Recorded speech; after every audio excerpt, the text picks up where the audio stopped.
Are you okay making this interview for ITV News? I guess so. I guess someone has to speak. I think so.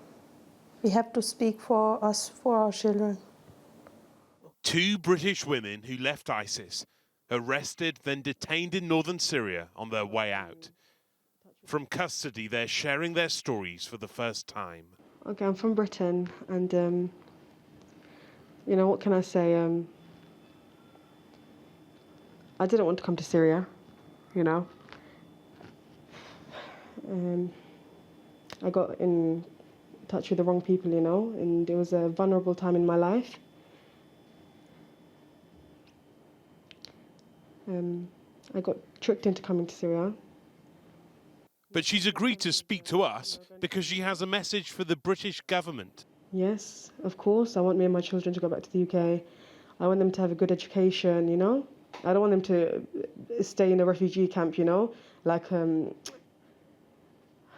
know, this is not life, you know. This almost more than a year we've been in this camp. If she does have a husband here, he's not a man she has affection for. I don't want to answer this. I have no husband.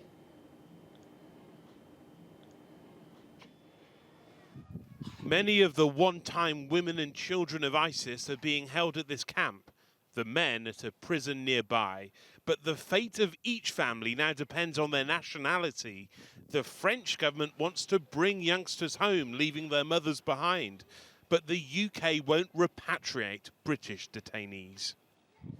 Take us and children as soon as possible. ITV News was introduced to a second British woman. She too is a mother who wants to return to the UK. I don't want my children to stay in Syria or anywhere else. They want to go back to Britain with their mother. But detention is not a new experience. Most of her time in the Caliphate was spent confined to a women's dormitory called a Madafa.